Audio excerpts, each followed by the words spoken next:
Good morning students. आज हम standard 10 subject Sanskrit chapter क्रमांक 7 सुभाषित कुसुमानी के बारे में बात करेंगे। उसमें जो सुभाषित दिए गए हुए उसके बारे में आज हम बात करेंगे। तो हम सुभाषित क्या कहते हैं, सुभाषित हमें क्या बताते हैं अपने जीवन के बारे में, वो हम आज देखेंगे। सुभाषित हमारे जीवन में कैसे इस्तेमाल होते हैं, उसका हम यूज़ सुभाषित का हम अपने जीवन में कैसे कर सकते हैं, वो सुभाषित आज हम देखेंगे। तो पहला सुभाषित है सद्विस्तु लीलया प्रोक्तम शिलालिखितम अक्षरम अशब्दि सपते नापि जले लिखितम अक्षरम।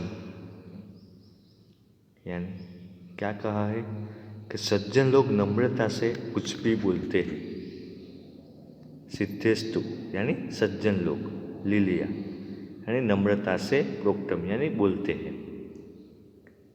सज्जन लोग नम्रता से जो भी बोलते हैं वो क्या हो जाता है कि पत्थर पर लिखने की लकीर बन जाता है, यानी हम पत्थर पर लिख सके, ऐसा सज्जन लोग बोलते हैं।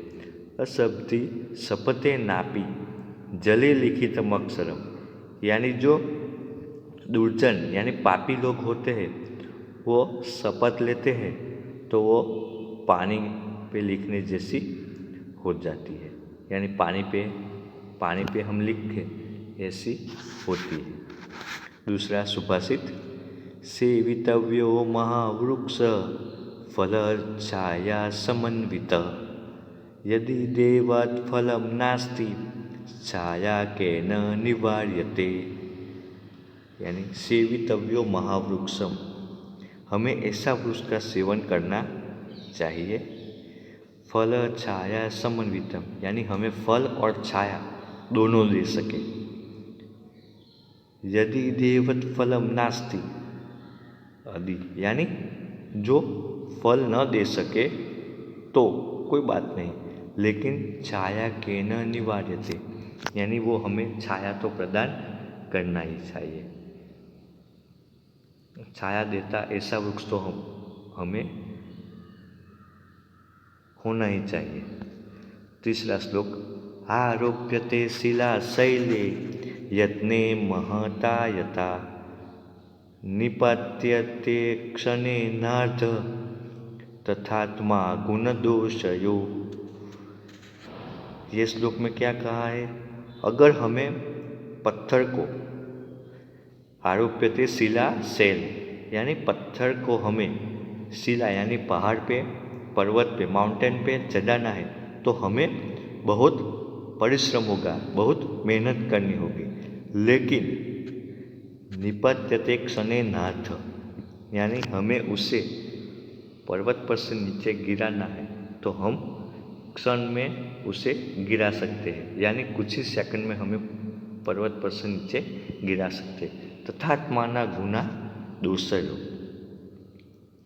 हमें उसी तरह से हमारे गुण दोष, हमारे अंदर हमारे आत्मा में जो गुण दोष होते हैं वो भी हमें इसी तरह से देखते हैं, इसी तरह से लगते हैं। यानी हमें गुण हासिल करने में बहुत समय लगता है, लेकिन हमारा दोष एक ही सेकंड में सामने आ जाता है।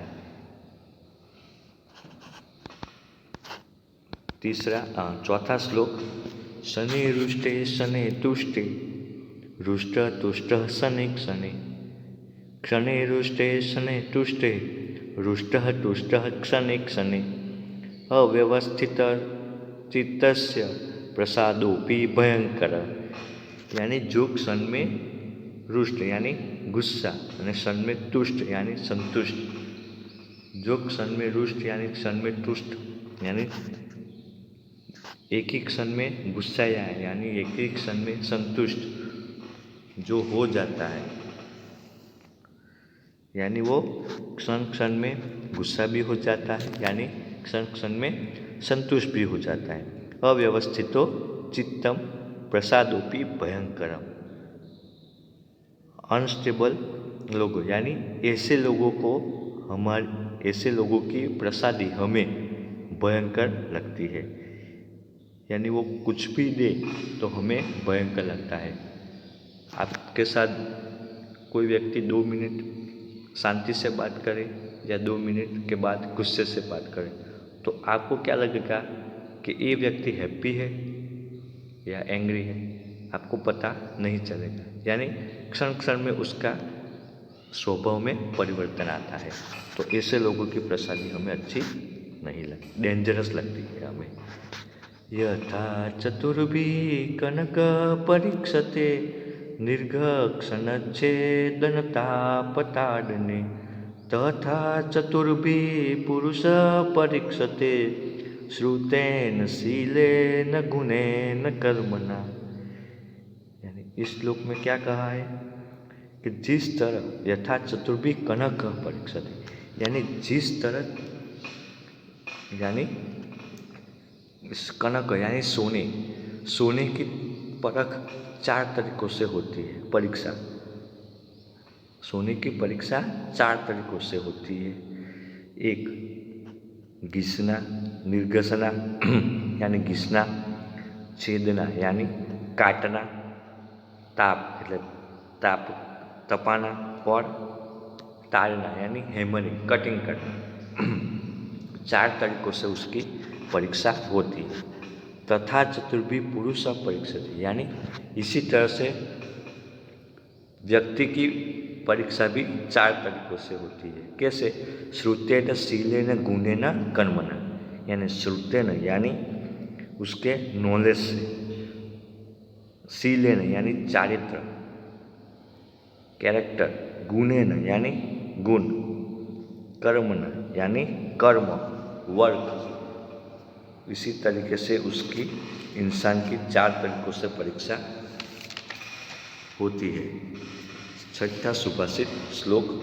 आपत्सु राम स्मरणे सुभीम दाने सुकर्णश्चनयेषु कृष्ण भीष्म प्रतिज्ञा परिपालनेषु विक्रांत कार्येषु भवांचनेय। यानी इस सुभाषित यानी इस श्लोक में क्या कहा है? आपत्सु राम स्मरणेषु भीम, हमें आपत्ति में तुम राम बनो, आपत्ति में तुम राम बनो। सम्रांगन यानी युद्ध में तुम भीम की तरह बनो। दानेषु कर्ण यानी दानवीरों में तुम कर्ण की तरह बनो। और नयेषु कृष्ण यानी नीति, राजनीति, उसमें तुम कृष्ण की तरह बनो। भीष्म प्रतिज्ञा परिपालनेषु यानी प्रतिज्ञा में तुम भीष्म की तरह बनो। विक्रांत कार्येषु भवांजनेषु, यानी कोई भी बड़ा कार्य हो उसमें तुम भवांजनेषु यानी हनुमान की तरह बनो। इसी बात कही गई है। 7वां और आखिरी सुभाषित। प्रारंभते न खलो विघ्न भयेन नीचे प्रारंभ विघ्नाविता विरमते न मध्या विघ्ने पुनः पुनरपि प्रति हन्यमाना प्रारंभ चोत मजनाच परित्यजन्ति। यानी इस श्लोक में क्या कहा गया है कि प्रारंभते न खलु विघ्न भये न नीचे, यानी जो नीच लोग होते हैं, यानी जो अच्छे लोग नहीं हैं, वो लोग अपना कार्य शुरू तो शुरुआत करने से पहले वो विघ्न के कारण शुरू नहीं करते। कार्य शुरू करना तो चाहते लेकिन विघ्न के कारण शुरू नहीं करते।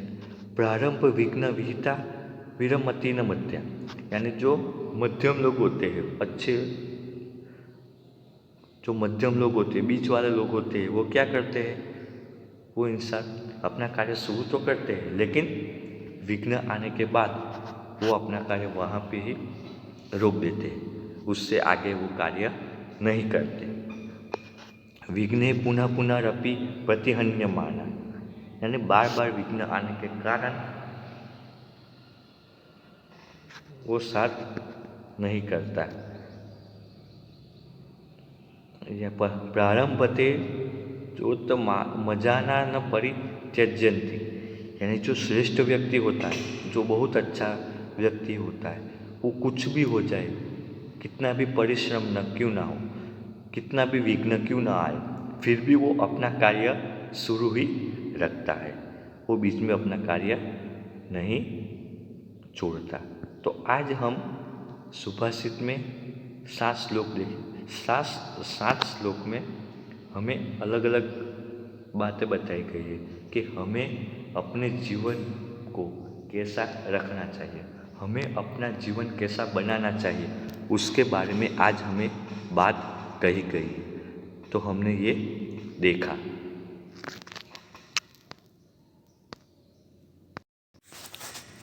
तो विद्यार्थी, ये जो ग्रोसरी वो आपको होमवर्क में लिखनी है। ग्रोसरी आपको होमवर्क में लिखनी है। नोट्स ये भी आपको लिखने हैं। आपको अच्छी तरह से ध्यान से लिखनी है, कोई भी गलती ना हो। एक्सरसाइज देखते हैं हम। एक्सरसाइज में हम सिर्फ यही देखेंगे, दूसरा कुछ। तो एक्सरसाइज हम देखते हैं। एक्सरसाइज में क्या है? विकल्प्य समुचितम उत्तरम चित्वा लिखत, यानी जो विकल्प है उसके आधार पे हमें उत्तर लिखने हैं। सही आंसर कौन सा है वो हमें लिखना है। सद्वि लीलया प्रोक्तम कीदृशम, उसका जवाब क्या आएगा? क फर्स्ट। अचलम। महता यत्नेन शिला कुत्र आरोपते, उसका आंसर क्या आएगा? शैले। ग शैल उसका आंसर होगा। अव्यवस्थित चित्तस्य प्रसाद कीदृश, उसका आंसर क्या आएगा? क भयंकर उसका आंसर है। चौथा, पुरुष केन परीक्षते, क शीलेन। पांचवा, फिलिंग द ब्लैंक्स, कर्ण भव, खाली जगह कर्ण भव, उसका आंसर क्या होगा? ख दाने सु। 6, विक्रांत कार्येषु, फिलिंग द ब्लैंक्स भव, उसका आंसर क्या आएगा? ग आज्ञनेय। 7, कई कार्यम न प्रारंभते, कार्य की शुरुआत कौन नहीं कर सकता? ख नीचे। 8, के कार्यम प्रारंभते न परित्यज्यन्ति, ग उत्तम जनान।